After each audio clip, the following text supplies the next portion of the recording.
On to John Cobb. He was influenced greatly by Whitehead, also by Hartshorne. He was born in Japan in 1925. He's still alive.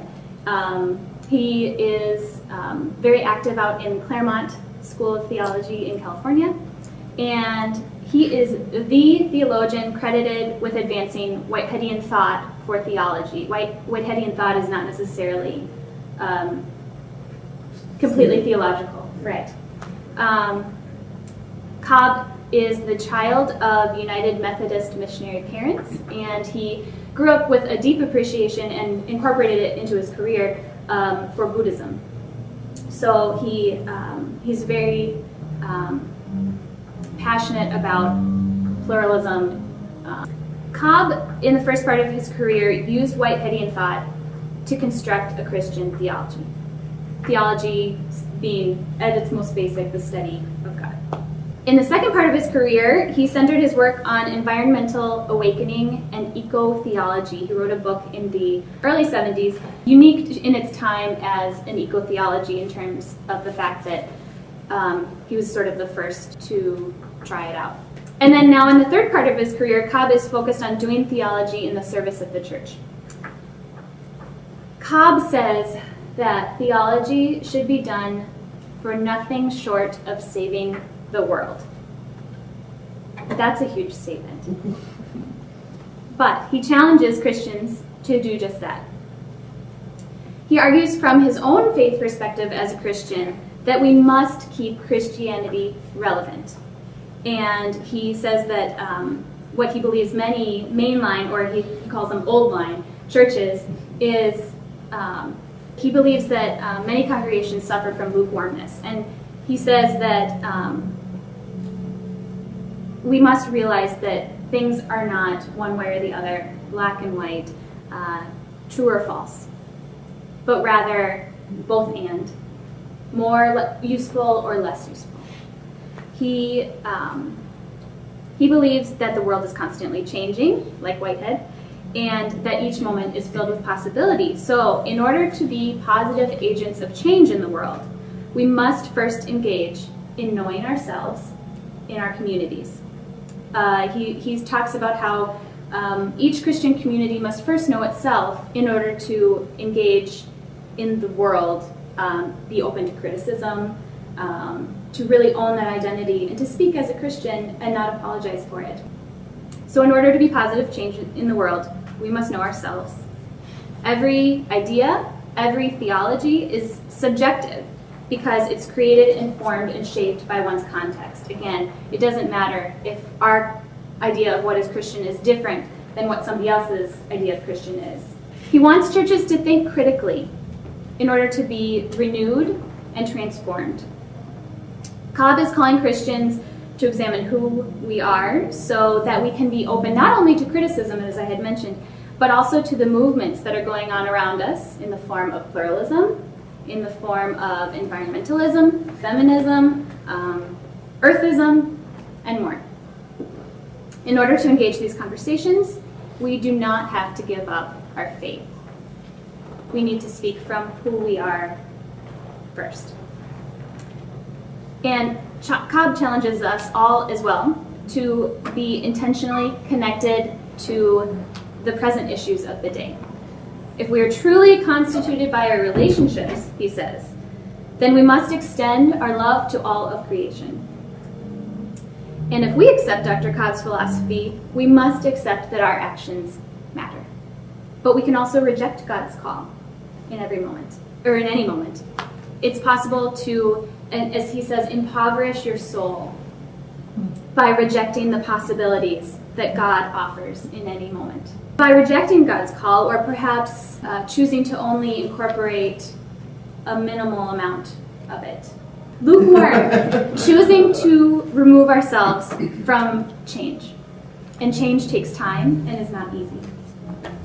In process thought, however, we can trust in the support and interrelatedness of the community and of God. So God is in each moment, again and again, offering new opportunities, even as we wade through the difficult tides of change. So it's essential that we be open and involved in creation for Cobb because we are intimately connected to one another and to God. In a very real sense, continued rejection of possibilities leads to fewer and fewer relevant possibilities being given. This might be what is called sin or evil in a non-traditional sense.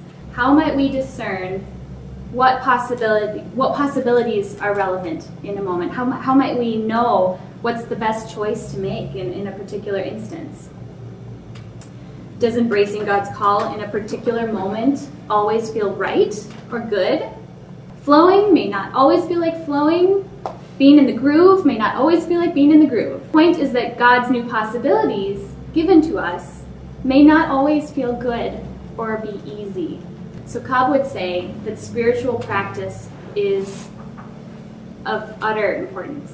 Spiritual practice in the form of prayer, meditation, going to worship, being in community with others in a faith community setting. By opening ourselves to through spiritual practice, we are willingly participating in co-creation, being actively involved, and at the same time vulnerable to God's still speaking voice. And no matter what choice we make, again, let us remember that God is with us no matter what, offering new possibilities. Now, this is also true in civic involvement. When we labor for social justice, when we advocate for change in our communities as faithful people of God, our work is difficult. If we hope for universal health care or renewable energy resources, we must first wade through the closing down of the old systems, through the lost jobs, through the things that people involved in the industry will inevitably encounter. The possibilities that God offers are always in the best interest of the world, but change takes time and again is not easy. In process thought, however, we can trust in the support and in the interrelatedness of our community and of God. Again, this is where we will remember God is in each moment again and again, offering new opportunities, even as we wade through difficult times. Cobb is a complete pessimist about the world right now. Wrote a book in the early 70s called Is It Too Late? And reading it was excruciating because nothing has changed. The things that he's complaining about. 40 years later. So he's pessimistic about the world, for example, but he says that pessimism is not a problem. Hope. You can still be pessimistic and have hope. He calls hope a virtue, a Christian virtue. You can still be pessimistic, but you can hope. In the way that, in the way that that Cobb at least approaches it, which is what I'm familiar with, so I'm limited there. He's very sensitive to the fact that, in fact, his definition of theology might be very far out from what we would. I describe theology as the study of God. He talks about it as dealing with the matters that are of utmost importance in the world.